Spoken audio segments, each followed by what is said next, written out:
ಆ ಗ್ಯಾರಂಟಿಗಳಿಗೆ ಈಡೇರಿಸಲಿಕ್ಕೆ ಆಗುವಲ್ಲ ನಿಮಗೆ ಸೋತಾರಿ. ಅದಕ್ಕೆ ನೆಪ ಹೇಳಿ ನಿಮಗೆಲ್ಲ ಕಾನೂನು ಗೊತ್ತಿದ್ರೂ ಸಹಿತ, ಹಣಕಾಸಿನ ಆಯೋಗದ ನಿಯಮಾವಳಿ ಗೊತ್ತಿದ್ರೂ ಸಹಿತ ಕೇಂದ್ರ ಮ್ಯಾಗ ಹೋಗಿ ಸ್ಟ್ರೈಕ್ ಮಾಡಿ ಓಕೆ. ಇಲ್ಲೆಲ್ಲ ನಿಮಗೆ ಇಲ್ಲಿ ಕುಣ್ಯಾಕ್ ಬರಂಗಿಲ್ಲ, ಅದನ್ನ ಎದುರಿಸೋ ಸಾಮರ್ಥ್ಯ ಇಲ್ಲ, ಜನ ನಿಮಗೆ ಚೀಮಾರಿ ಹಾಕ್ತಾರಂತ ಕೇಂದ್ರ ಸರ್ಕಾರ ಮೇಲೆ ಆರೋಪ ಮಾಡುವಂತದನ್ನು ಎಷ್ಟು ಸತ್ಯ ಹೇಳ್ರಿ.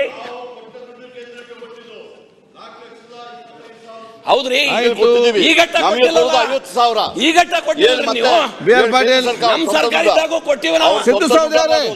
ಅದು ಮತ್ತೆ ಚರ್ಚೆ ಮಾಡೋ ಎಷ್ಟು ಕೊಟ್ಟಿದ್ರೆ ಕೊಡ್ಲಿಲ್ಲ ಮುಂದುವರಿಸಿ. ಈಗ next B R Patil get ready. ಇನ್ನ ಅದಕ್ಕಿಂತ ಮುಂಚೆ ಇಂಧನ ಖಾತೆ ಒಳಗೆ ಸರ್ ರೈತರಿಗೆ ನಮ್ಮ ಸರ್ಕಾರ ಇದ್ದಾಗ ಉಚಿತವಾಗಿ ಇಂಪ್ರೂವ್ಮೆಂಟ್ ದಾಗ ಟ್ರಾನ್ಸ್ಫಾರ್ಮರ್ಗಳನ್ನು ಕೊಡ್ತಿದ್ದೀವಿ. ನೀವ್ಯಾಕೆ ಕೊಡಂಗಿಲ್ಲ? ಈಗ ನೀವ್ಯಾಕೆ ಕೊಡಂಗಿಲ್ಲ? ನೀವು ಅದಕ್ಕೆ ಒಬ್ಬೊಬ್ಬ ರೈತರಿಗೆ 2.5 ಲಕ್ಷ ರೂಪಾಯಿ ಬರ್ತದ್ರಿ. ಅದು ನೀವ ಕಟ್ಬೇಕಂತ ಆದೇಶ ಮಾಡ್ಯಾರ. ರೈತರಿಗೆ ಹೆಂಗ್ ರೈತ ಪರ ಸರ್ಕಾರ ಇದು? ನಾನು ಹೇಳ್ತೇನೆ, ನಿಮ್ಮ ನಿಜವಾಗಿ ರೈತರ ಕಾಳಜಿ ಇದ್ರ ಬರಗಾಲದ ಯಾವಾಗ ಬರಗಾಲದ ರೈತರ ಸಾಲ ಮನ್ನಾ ಮಾಡ್ಯಾರ. ನೀವು ಮಾಡ್ರಿ, ಶಕ್ತಿ ಇದ್ರ ಮಾಡ್ರಿ, ತಾಕತ್ತಿದ್ರ ನೀವು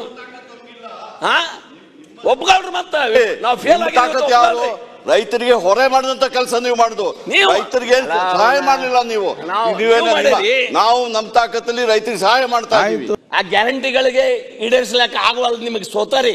ಅದಕ್ಕೆ ನೆಪ ಹೇಳಿ ನಿಮಗೆಲ್ಲ ಕಾನೂನು ಗೊತ್ತಿದ್ರೂ ಸಹಿತ, ಹಣಕಾಸಿನ ಆಯೋಗದ ನಿಯಮಾವಳಿ ಗೊತ್ತಿದ್ರೂ ಸಹಿತ ಕೇಂದ್ರ ಮ್ಯಾಗ ಹೋಗಿ ಸ್ಟ್ರೈಕ್ ಮಾಡಿ ಓಕೆ.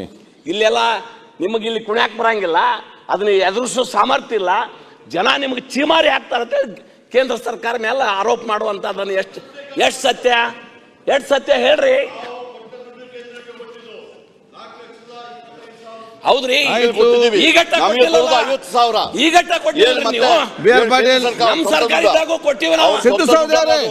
ಅದು ಮತ್ತೆ ಚರ್ಚೆ ಮಾಡೋ ಎಷ್ಟು ಕೊಟ್ಟಿದ್ರೆ ಕೊಡ್ಲಿಲ್ಲ ಮುಂದುವರಿಸಿ. ಈಗ next B R Patil get ready. ಇನ್ನ ಅದಕ್ಕಿಂತ ಮುಂಚೆ ಇಂಧನ ಖಾತೆ ಒಳಗೆ ಸರ್ ರೈತರಿಗೆ ನಮ್ಮ ಸರ್ಕಾರ ಇದ್ದಾಗ ಉಚಿತವಾಗಿ ಇಂಪ್ರೂವ್ಮೆಂಟ್ ದಾಗ ಟ್ರಾನ್ಸ್ಫಾರ್ಮರ್ಗಳನ್ನು ಕೊಡ್ತಿದ್ದೀವಿ.